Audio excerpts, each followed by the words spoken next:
Cable news కి స్వాగతం. మాజీ ఎమ్మెల్యే కొల్లిపర వెంకటరమణయ్య నాయుడు నగర అభివృద్ధికి చేసిన సేవలు చిరస్మరణీయమని రాష్ట్ర మంత్రి కొల్లు రవీంద్ర అన్నారు. మాజీ ఎమ్మెల్యే కొల్లిపర వెంకటరమణయ్య నాయుడు 135వ జయంతిని రేవతి సెంటర్లో ఆయన విగ్రహం వద్ద ఘనంగా జరిపారు. పునర్నిర్మాణం చేసిన రమణయ్య నాయుడు విగ్రహాన్ని రాష్ట్ర మంత్రి కొల్లు రవీంద్ర, ఎంపీ వల్లభనేని బాలశౌరి, అవనిగడ్డ ఎమ్మెల్యే మండలి బుద్ధప్రసాదులు ఈ సందర్భంగా ఆవిష్కరించారు. ఆయన విగ్రహానికి పలు రాజకీయ పక్షాల నాయకులు పూలమాలలు వేసి నివాళులర్పించారు. ఈ సందర్భంగా జరిగిన కార్యక్రమంలో వక్తలు మాట్లాడుతూ మాజీ మున్సిపల్ చైర్మన్, శాసనసభ్యుడిగా, కేడీసీసీ బ్యాంకు వ్యవస్థాపకుడిగా, ప్రభుత్వ న్యాయవాదిగా కొల్లిపర వెంకటరమణయ్య నాయుడు చేసిన సేవలు చిరస్మరణీయమన్నారు. ఆయన విగ్రహం ఉన్న ప్రాంతాన్ని కొల్లిపర వెంకటరమణయ్య సెంటర్ గా నామకరణం చేస్తామని మంత్రి కొల్లు రవీంద్ర తెలిపారు. ఈ ప్రాంత అభివృద్ధికి కృషి చేసిన నేతల విగ్రహాలన్నీ నగరంలో ఒకచోట ఏర్పాటు చేస్తామన్నారు. ఈ కార్యక్రమంలో జనసేన ఇన్ఛార్జ్ బండి రామకృష్ణ, టీడీపీ రాష్ట్ర కార్యనిర్వాహక కార్యదర్శి కొనకళ్ల బుల్లయ్య, బీజేపీ నాయకులు కోనపరెడ్డి శ్రీనివాస్, పంతం గజేంద్రరావు, కొల్లిపర వెంకటరమణయ్య నాయుడు కుటుంబ సభ్యులు కొల్లిపర రమణమూర్తి, కొల్లిపర రవి, బుగ్గ శ్రీనివాసరావు, అడప రాంజీరావు తదితరులు పాల్గొన్నారు. ఆయన జన్మించింది 1888లో. అలాగే మచిలీపట్నానికి అనేక పదవులు, ప్రధానమైనటువంటి మున్సిపల్ చైర్మన్ కానీ, ఎందుకంటే నాకు తెలిసి 1864లో మన మచిలీపట్నం మున్సిపాలిటీ ఏర్పాటైంది. భారతదేశంలో ఒక రెండో మున్సిపాలిటీ అని చెప్పుకుంటాం. మరి అటువంటి అంటే చాలా తక్కువ మున్సిపాలిటీస్ ఉన్నాయి. అప్పుడు భారతదేశం మొత్తం మీద చాలా తక్కువ సంఖ్యలో ఉన్నటువంటి మున్సిపాలిటీస్లో మచిలీపట్నం మున్సిపాలిటీ ఉండడం, దానికి కూడా వారు మున్సిపల్ చైర్మన్గా వర్క్ చేయడం, అలాగే శాసనసభ్యులుగా కూడా వర్క్ చేశారని చెప్తా ఉన్నారు. ఎందుకంటే చరిత్ర తెలుసుకోవాలి మనం. మేము చిన్నప్పటి నుంచి కూడా ఆయన విగ్రహాన్ని చూసేవాళ్ళం, ఎప్పుడో మున్సిపల్ చైర్మన్గా చేశారని మాత్రమే తెలిసింది. భవిష్యత్ తరాలకు తెలియాల్సినటువంటి అవసరం ఉంది. ఎందుకంటే బందరు మచిలీపట్నం అంటే ఒక రాజకీయ చైతన్యం, కృష్ణా జిల్లాకే రాజకీయ చైతన్యం ఇచ్చినటువంటి పట్టణం మచిలీపట్నం. కృష్ణపత్రిక పుట్టింది ఎక్కడ? ఇవాళ మనం ఈనాడు, ఆంధ్రజ్యోతో, లేకపోతే ఇంకో పేపరు. కానీ మచిలీపట్నం నుంచే దేశ స్వతంత్రం కోసం పోరాటం చేసినటువంటి సందర్భంలో ఏర్పాటైనటువంటి కృష్ణపత్రిక మన బందరిది అని చెప్పుకోవడానికి మనం గర్వపడాల్సింది కూడా ఈ సందర్భంగా తెలియజేస్తా ఉన్నా. ముట్నూరు కృష్ణారావు గారు ఆ కృష్ణపత్రికని స్టార్ట్ చేశారని చెప్తారు. అలాగే మన పట్టాభి సీతారామయ్య గారు, మరి ఎంతమంది తెలుసో తెలీదో కానీ ఆయన ప్రధానమంత్రిగా కూడా చేసే అవకాశం వచ్చినటువంటి వ్యక్తి. ఆ రోజున ఆల్ ఇండియా కాంగ్రెస్ అధ్యక్షులుగా, ఆ రోజున స్వతంత్రం వచ్చిన తర్వాత ప్రధానమంత్రుల్ని నిర్ణయించడానికి జరిగినటువంటి ఓటింగ్లో అత్యధిక ఓటింగ్ శాతం మన పట్టాభి సీతారామయ్య గారికి వస్తే, గాంధీ గారు ఆ రోజున రిక్వెస్ట్ చేసి నెహ్రూ గారిని చేయడం జరిగిందని చెప్పి చరిత్ర చెప్తాం. చట్టసభల్లో పనిచేసినటువంటి వాళ్ళ పిల్లలు కూడా గుర్తుంచుకునేటువంటి ఒక మహోన్నతమైనటువంటి వ్యక్తి కొల్లిపర వెంకట రమణయ్య నాయుడు గారి యొక్క విగ్రహాన్ని మరలా చక్కగా ఈరోజు ఆవిష్కరించుకోవటం చాలా సంతోషం. ఈరోజు వాళ్ళ కుటుంబ సభ్యులు ఈ కార్యక్రమాన్ని ఏర్పాటు చేసినందుకు నేను మనస్ఫూర్తిగా వాళ్ళందరినీ కూడా అభినందిస్తూ, ఆయన కడుపున పుట్టినటువంటి వీళ్ళందరూ కూడా నేను చాలా అదృష్టవంతులుగా మిమ్మల్ని అందరినీ కూడా భావిస్తూ ఉన్నాను. ఎందుకంటే ఒక కుటుంబంలో ఒక మంచి వ్యక్తి జన్మిస్తే ఆయన యొక్క అలవాట్లు కానివ్వండి, ఆయన యొక్క పేరు ప్రతిష్టలు కానివ్వండి, చిరకాలంగా తీసుకెళ్లేటువంటి వాళ్ళు ఉంటే ఆయన పేరు కూడా ఎప్పుడు శాశ్వతంగా సమాజంలో ఉంటుంది. మరి మీరు కానీ మీ ముందున్నటువంటి తరాలు కానీ ఆయన మంచి సెంటర్లో ఆయన విగ్రహ ఆవిష్కరణ చేశారు, తరతరాలకి గుర్తుండే విధంగా చేశారు. మరి మీ అందరినీ కూడా అభినందిస్తూ, మరి రమణయ్య నాయుడు గారిని గురించి చాలామంది ఆల్రెడీ మాట్లాడారు, అందరికీ తెలిసినటువంటి విషయమే. మరి ఆ రోజుల్లోనే మద్రాసు వెళ్ళి చక్కగా లా చేసి సమాజంలో ఏ రకంగా సేవ చేయాలి అనేటువంటి విషయంలో ఒక ఆయన అసెంబ్లీలోకి ప్రవేశించి, అదే రకంగా మున్సిపల్ చైర్మన్గా చేసి మచిలీపట్నానికి ఇక్కడ ఉన్నటువంటి ప్రజలకి, అలాగే శాసనసభ్యులుగా ఆయన చేసినటువంటి సేవలు ఎప్పుడూ మరువలేనటువంటివి. మరి ఆంధ్రా బ్యాంకు డైరెక్టర్గా చేశారు, అదే రకంగా మరి ఎస్టేట్ కమిటీ చైర్మన్గా, భూ సంస్కరణలు అటువంటి వాటిలో కూడా ఆయన. రమణయ్య నాయుడు గారి గురించి చాలామంది చాలా చెప్పారు. ఆయన మేము చూడనప్పటికి కూడా వాళ్ళ మనవడు ముని మనవడితో మాకు పరిచయం ఉండటం మా అదృష్టం. అలాంటి మహానుభావులు మచిలీపట్నం రేవతి సెంటర్లో మేము గుడ్ టైం అని వ్యాపారం చేస్తున్నాం, అది కూడా మా అదృష్టమే. కనుక ఆయన యొక్క స్ఫూర్తిని తీసుకుని ఆయన పక్కన గూడూరులో చిన్న గ్రామంలో జన్మించి ఇక్కడ నోబెల్ కాలేజీలో నోబెల్ హై స్కూల్లో చదువుకుని మద్రాసులో లా కాలేజీలో లా చదివి ఇవాళ మన యొక్క కోఆపరేటివ్ బ్యాంక్ చైర్మన్గా వ్యవస్థాపకులుగా మన మున్సిపాలిటీలో చైర్మన్గా ఎమ్మెల్యేగా చేసి ఆయన అందించిన సేవల్ని మనందరం మర్చిపోకూడదు. ఇంత కొనగాల నారాయణరావు గారు చెప్పారు, గౌతు లక్షణ గారిది కూడా 16వ తారీఖునంట. ఈ రెండు కలిపి ప్రతి సంవత్సరం మచిలీపట్నంలో ఘనంగా నిర్వహించుకుంటాం మన బాధ్యత. వాళ్ళందరూ స్ఫూర్తి మనకి, వాళ్ళందరూ చూపిన దారిలో మనం నడుస్తున్నాం. ఈ రోజున ఈ మచిలీపట్నంలో ఇంత హ్యాపీగా బతుకుతున్నామంటే ఆ రోజున చూపినటువంటి ఆ మహానుభావుల యొక్క దారే. కనుక గుట్టైన దగ్గర ప్రతి సంవత్సరం ఆగస్టు 15వ తారీఖున నా బాధ్యతగా నేను భోజనాలు ఏర్పాటు చేసి ఘనంగా నగరంలో ఆక్రమణల తొలగింపు మరో 7-8 వారాలు కొనసాగుతుందని మున్సిపల్ కమిషనర్ బాపిరాజు స్పష్టం చేశారు. గత కొన్ని రోజులుగా నగరంలో మున్సిపల్ అధికారులు ఆక్రమణల తొలగింపు ప్రక్రియ కొనసాగిస్తున్నారు. ఇందులో భాగంగా నగరంలో అనేక ప్రాంతాల్లో పదుల సంఖ్యలో వెలిసిన బడ్డీ కోట్లు తొలగించారు.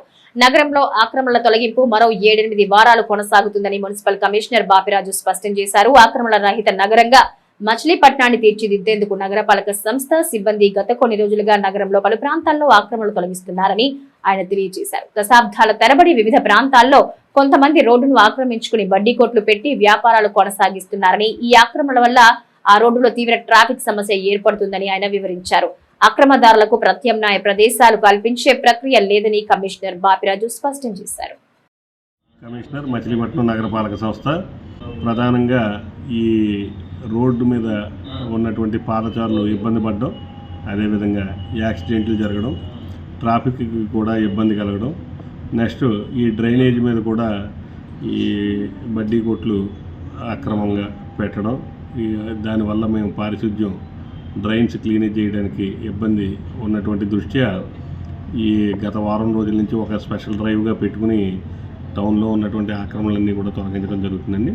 ఇది మరొక 6 నుంచి 8 వారాల పాటు కొనసాగుతుంది ఈ డ్రైవ్. ఈరోజు ఐ థింక్ దట్ 8వ రోజు అనుకుంటున్నాను, 8 కానీ 9వ రోజు అనుకుంటున్నాను. ఈరోజు ఇంకొక 6 నుంచి 8 వారాల పాటు కంటిన్యూగా ఈ డ్రైవ్ అనేటువంటిది కొనసాగుతుంది. ఎక్కడెక్కడైతే ఇబ్బంది ఉందో ప్రజలకి ఆ ఇబ్బందులన్నీ కూడా తొలగించడం కోసం నగరపాలక సంస్థ తరపున సిబ్బంది అందరూ కూడా పనిచేస్తున్నారు. దయచేసి ప్రజలందరినీ కూడా, అదేవిధంగా చిరు వ్యాపారులందరినీ కూడా మచిలీపట్నం నగరపాలక సంస్థకి సహకరించి ప్రజలందరికీ కూడా ఇబ్బంది లేకుండా చేయవలసిందిగా. పెడన మండలం చెవేనలో నూతనంగా నిర్మించిన శివాలయంలో విగ్రహ మరియు ధ్వజస్తంభ ప్రతిష్ఠా కార్యక్రమం అత్యంత వైభవంగా జరిగింది. పెడన మండల పరిధిలో చేవెంట గ్రామంలో నూతనంగా నిర్మించిన శివాలయంలో విగ్రహ ధ్వజస్తంభ ప్రతిష్ఠా కార్యక్రమం కనుల పండుగ జరిగింది. వేద పండితులు పి సత్యనారాయణ శాస్త్రి ఆధ్వర్యంలో ఈ కార్యక్రమాలు జరిగాయి. ఈ కార్యక్రమంలో ఎంపీ బాలశౌరితో పాటు చుట్టుపక్కల పరిసర ప్రాంతాల భక్తులు పెద్ద సంఖ్యలో పాల్గొని స్వామివారిని దర్శించుకున్నారు. ప్రతిష్ఠా కార్యక్రమం అనంతరం ఆలయ ప్రాంగణంలో పెద్ద ఎత్తున అన్న సమారాధన కార్యక్రమాన్ని నిర్వహించారు.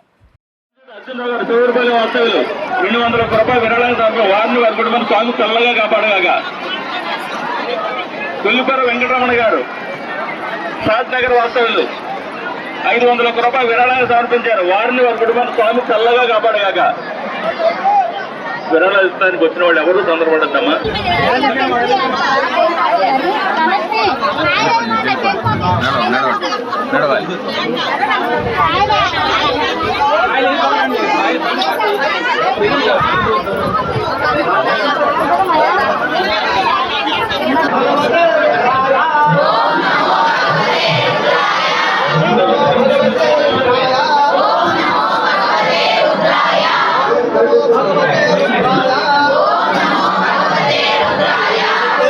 విరాళాలు ఇస్తానికి వచ్చిన వాళ్ళు ఎవరు తొందరపడద్దండి.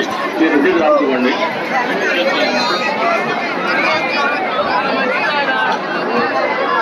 కొత్తపాలెం వాస్తవులు తప్పర్పు రాంబాబు గారు స్వామివారి 100 రూపాయలు విరాళాలు సమర్పించారు. వారిని వారి కూడా స్వామి చల్లగా కాపాడగాక.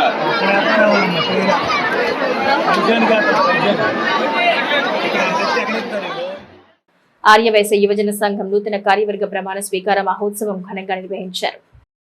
ఆర్యవైశ్య యువజన సంఘం నూతన కార్యవర్గ ప్రమాణ స్వీకార మహోత్సవం ఘనంగా నిర్వహించారు. వెచ్చ మల్లికార్జున గుప్తా అధ్యక్షతన జరిగిన ఈ కార్యక్రమంలో ముఖ్య అతిథిగా మున్సిపల్ మాజీ చైర్మన్ మోటమర్రి వెంకట బాబా ప్రసాద్ పాల్గొనగా తాడేపల్లి మెహర్ బాబా జ్యోతి ప్రజ్వలన చేశారు. సన్నిధి నాగసాయి శ్రీనివాస్ సభను ప్రారంభించగా జాతీయ పతాకాన్ని మద్దుల గిరీష్ కుమార్, వెంట్ర ప్రగడ వీరాంజనేయులు, వాసవి పతాకాన్ని ఆవిష్కరించారు.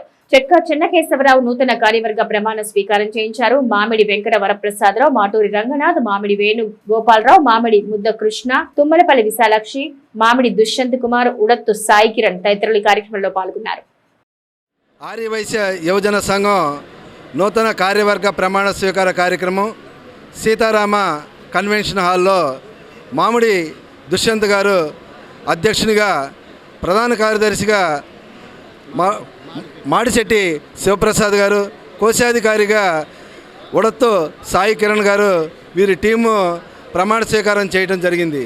గత కొన్ని నెలలుగా మామిడి దుష్యంత్ గారు ఈ టీంని చక్కగా లీడ్ చేస్తూ ఈ టీం మెంబర్స్ అందరినీ సమన్వయపరుస్తూ మచిలీపట్నంలో ఉన్నటువంటి ఆర్యవైశ్య సోదరులందరూ కూడా ఒక తాటి మీదకి రావాలి.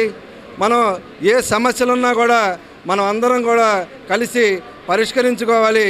మనం అందరం సంఘటితంగా ఉంటే ముందుకెళ్ళగలమని మామిడి దుష్యంత్ గారి టీము చక్కగా ఈరోజు ప్రమాణ స్వీకారం కార్యక్రమం చేసుకోవడం జరిగింది. సంఘటితంగా ఉంటే మనం ఏ కార్యక్రమం అయినా చేయొచ్చు. ఈ ఆర్యవైశ్య యువజన సంఘం నూతన అధ్యక్షుడిగా ప్రమాణం చేస్తున్న మామిడి దుష్యంత్ గారికి, అలాగే కోశాధికారి సాయి కిరణ్ గారికి, ట్రెజరీ మాడిశెట్టి సుప్రసాద్కి నా హృదయపూర్వక ధన్యవాదాలు చెప్తున్నాను. మచిలీపట్నం ఆర్యవైశ్య యువజన సంఘానికి నన్ను ప్రెసిడెంట్గా చేసిన అందరికీ నా ధన్యవాదాలు. ఇంతవరకు చేసిన కార్యక్రమాలు ఏవైతే ఉన్నాయో ఇంకా మంచి కార్యక్రమాలు చేసి మంచి కీర్తి ప్రతిష్టలు తెచ్చుకుంటానని తెలియజేసుకుంటున్నాను. జై వాసవి, జై జై వాసవి. ప్రముఖ చిత్రకారుడు దామర్ల రామారావు జయంతి సందర్భంగా Machilipatnam art academy art work shop నిర్వహించింది. ప్రముఖ చిత్రకారుడు దామర్ల రామారావు జయంతి సందర్భంగా Machilipatnam art academy art work shop నిర్వహించింది. సన్ స్టార్ స్కూల్లో జరిగిన ఈ కార్యక్రమంలో చిత్రలేఖన పోటీ నిర్వహించి విజేతలకు బహుమతులు అందించారు. అంతర్జాతీయ మహిళా దినోత్సవాన్ని పురస్కరించుకుని పలువురు మహిళలు ఘనంగా సత్కరించారు. వివిధ రాష్ట్రాలకు చెందిన పలువురు కళాకారులు ఈ సందర్భంగా తమ చిత్రలేఖన కళను ప్రదర్శించి అందరి ప్రశంసలు అందుకున్నారు.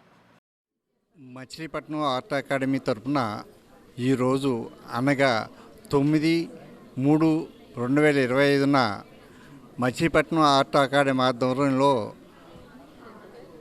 దామెర్ల రామారావు బర్త్డే సందర్భంగా మరియు ఇంటర్నేషనల్ ఉమెన్స్ డే సందర్భంగా ఈ చక్కటి కార్యక్రమం ఆర్ట్ వర్క్షాప్ ఏర్పాటు చేశాం.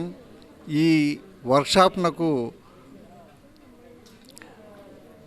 విజయనగరం, శ్రీకాకుళం,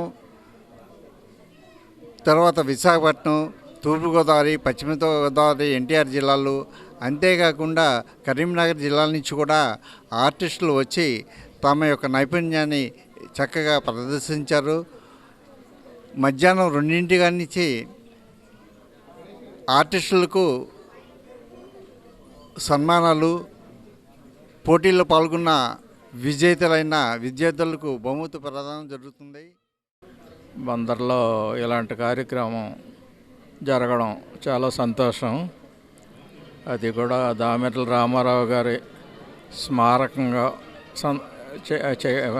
ఆయన శత వర్ధంతి సందర్భంగా ఈ కార్యక్రమాన్ని పెట్టుకున్నారు.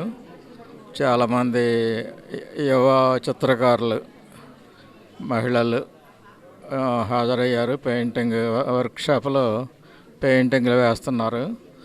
ఇదంతా చాలా మంచి కార్యక్రమం చేపట్టారు రమేష్ గారు. మచిలీపట్నం ఆర్ట్ అకాడమీ స్థాపించి 10 సంవత్సరాలైంది. ఈ 10వ వార్షికోత్సవంలో భాగంగా